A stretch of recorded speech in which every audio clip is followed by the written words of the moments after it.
Welcome to the Life After Life podcast with me, your host, Talisa Shakora. In this podcast, we're going to be exploring the belief of reincarnation and past life theories. Whether you believe in the matter or not, I have some stories to share with you and evidence that some could argue proves reincarnation. I'll also be delving into the religions and cultures that have believed in reincarnation for hundreds of years. But first, you might be asking, what is reincarnation? And to answer your question, reincarnation is a belief that after death, a person is born again as another physical being. Reincarnation is not a new belief. Many religions and cultures around the world have held this belief for thousands of years. The major religions included in this are Hinduism, Sikhism, Buddhism, and Jainism. Ancient Middle Eastern religions also believed in reincarnation, and it's also a popular belief in South and East Asian traditions.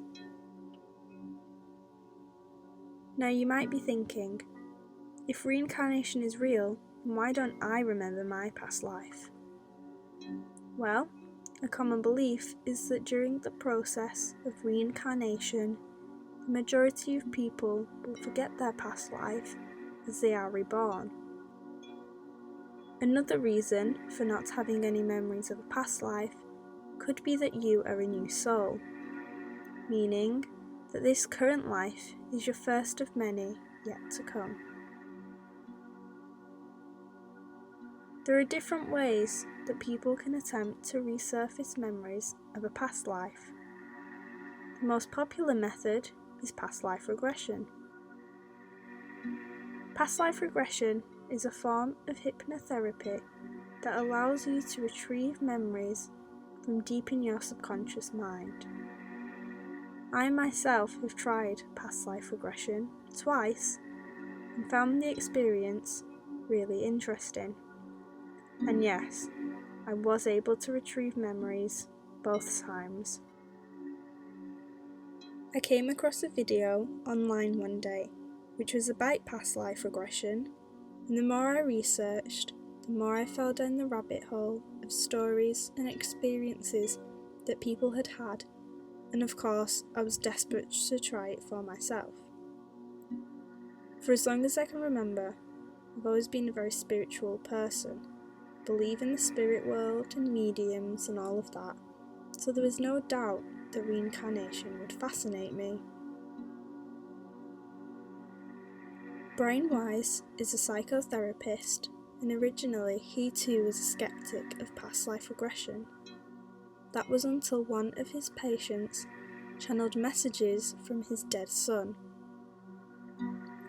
I found his YouTube video of his past life regression session where he guides you through all stages of the meditation, and I used that to attempt to resurface my past life memories. Honestly, I was skeptical too. I questioned whether it was just my imagination or not, until I was completely relaxed, more relaxed than I have ever been in my life, and a memory from my childhood with my granddad, who's passed away, resurfaced. Honestly, I'd completely forgotten about this memory, and this alone was good enough for me. Anyways, the meditation continued and lasted for around 30 minutes, I would say. The first life I visited was definitely the one that impacted me the most. Now, in Dr. Wise's video, he takes you first to a childhood memory in your current life, mine being my childhood with my granddad. As the meditation continues, he guides you back in time to a past life, and he takes you to your first memory. In my past life memory, I was a very pale, white lady and I had long, blonde, wavy hair. I was in the forest, and there was a man with a picnic basket by his feet. The man was my husband, and he had dark hair which was neatly styled, a moustache, and he was wearing trousers with braces and a white vest. Dr. Wise told me to look down, and I saw that I was wearing a white dress, and I was also barefoot. The man was smiling at me. He hugged me and he kissed me. Now, whether this was just my imagination or not, the details of the memory were so specific and so vivid. I could even feel the grass under my feet and the sun shining on my face. I could even feel the emotions of the woman I supposedly was, and she was so happy and so in love. Next, Dr. Wise takes you on to another memory, which, according to him, is the most important event in this life. In mine, I was able to work out what era this life was set and whereabouts I was. By my estimate, it was around the early 1900s in England. I was stood in a crowd of women on the docks and I was holding a baby. There was a woman stood next to me who was apparently my mother, and we were all watching our husbands getting onto a navy boat. They all had their uniform on, and I was crying, along with a lot of the other women.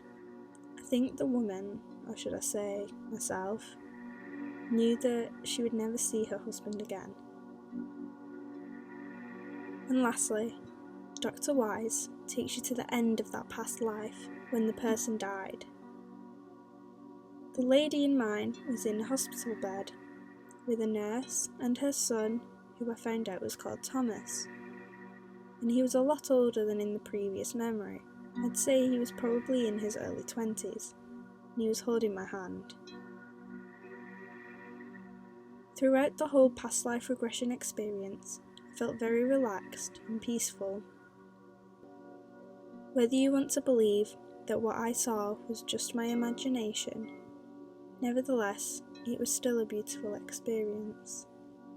Even if the past life isn't real, the meditation itself was very effective, and I certainly felt a lot better afterwards, and like a weight had been lifted off my shoulders. And please bear in mind that this is coming from a person who's never really liked meditation. Now, I did do this meditation again, a short time after, and it wasn't as detailed as the first time, but to summarise, basically I was a man this time, in what I would describe as North America, either Canada or the US. I was living in a ranch type house with my wife and young child, and in my memories I saw my wife die during childbirth of our second baby, and I myself later died in the backfield where I lived after being shot by another man in some sort of argument. Now moving on to evidence of reincarnation, which for some people is the most important part. Dr. Ian Stevenson was a professor of psychiatry who studied reincarnation and ended up discovering over 3,000 examples of it. Dr. Stevenson would use facial recognition to study the similarities between the person claiming to be reincarnated and the deceased person of their past life. He also analysed birthmarks or birth defects, which could correspond with injuries or causes of death in the deceased person that they claimed to be. Dr. Stevenson wrote in his study that around 35% of the children who claimed to have past lives had birthmarks or birth defects which matched the wounds of the person that they claimed to be in a past life. In 43 out of 49 of the cases, medical records or post-mortem documents were found by Stevenson, which could confirm the claims. There are endless past life stories, and this podcast would be hours and hours long if I talked about all of them. So, I've researched a few for you, which in my opinion are the best ones or the strangest ones. The first reincarnation story is that of James Laninger. James was a 4-year-old boy from Louisiana in the USA, and he believed that he was in fact a World War II pilot who had been shot down over Iwo Jima. His mother said that from the age of 2, he would wake up from a nightmare yelling, "Airplane crash, plane on fire, little man, get out." He knew details about World War II aircraft, which would simply be crazy for a 2-year-old to know. When talking about warplanes, he would often correct his mum, who would call what his mum described on the bottom of the plane as a bomb, as a drop tank. When watching a History Channel documentary with his parents, the narrator called a Japanese plane a Zero, but James insisted that it was called a Tony, and he was in fact correct. He claimed that in his previous life, he was also called James, and that he'd flown off a ship named the Natoma. The Laninger family investigated and discovered a World War II aircraft carrier called the USS Natoma Bay, and in its squadron was a pilot named James Huston, who had been killed in action over the Pacific. Now, if you thought that James's story was interesting, wait till you hear this next one, when a reincarnated boy solved his past life's murder. It's said that a 3-year-old boy from Golan Heights, which is near Syria, claimed that his red birthmark on his head was a result of how he was murdered in his past life. The boy was taken to a city in Israel where he recognised a village. He claimed that this was the village where he had lived in his past life. In the village, he approached a man and said to him, "I used to be your neighbour. We had a fight, and you killed me with an axe." The boy then led the physician who was investigating his story and the man that he had accused to a place where the boy claimed his past life self had been buried. The land was dug and a skeleton was found with a wound to the skull that corresponded to the boy's birthmark. It said that the accused man eventually confessed to having murdered his neighbour 4 years prior to the discovery of the body. And now, this last past life story that I have for you today was shared by a preschooler named Ryan. Ryan would often talk about going home to Hollywood and cry for his mum to take him. He would tell his mum stories about meeting Hollywood stars such as Rita Hayworth, travelling overseas for lavish holidays, and dancing on Broadway, as well as working for an agency where people would change their names. Ryan's mum said that his stories were so detailed and they were so extensive that it just wasn't like a child could have made it up.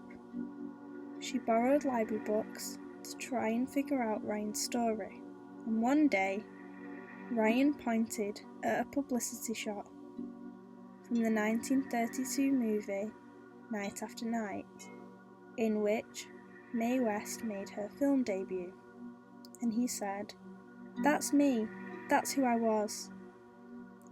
His mum said she was so shocked and even more confused because the man that Ryan had pointed to was an extra in the film and didn't even have any spoken lines.